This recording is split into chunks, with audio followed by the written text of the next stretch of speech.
una reunión donde se plantean una serie de propuestas en Madrid que se envían a las comunidades autónomas para su estudio y que van a tener el día 31 una reunión para tratar de debatir esas propuestas, cuáles aceptan y cuáles no, y de ese catálogo de propuestas la comunidad autónoma que esté en déficit tendrá que elegir. Me parece a mí que si se plantean para tratar en ese consejo será porque tienen posibilidad de implantación. Por lo tanto, no vale decir, no, nosotros no tenemos nada que ver, es cosa de otros. Entonces, eso es muy poco riguroso y muy poco serio. En todo caso, es muy sencillo.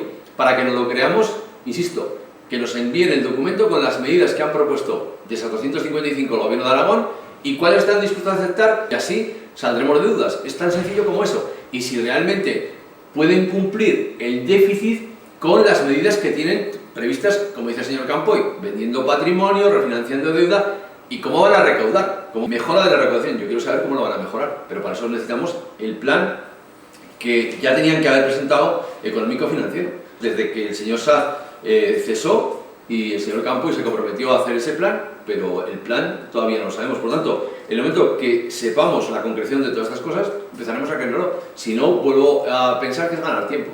Yo entiendo que se les ha ido de las manos o es un globo sonda a intentar ver cómo reacciona la sociedad y los grupos políticos y las organizaciones sindicales, etc. Por lo tanto, desde el Centro de la Mochila no lo creemos, porque evidentemente, ¿cómo te vas a creer esto si han dicho no haremos esto y al día siguiente han hecho lo que han dicho que no?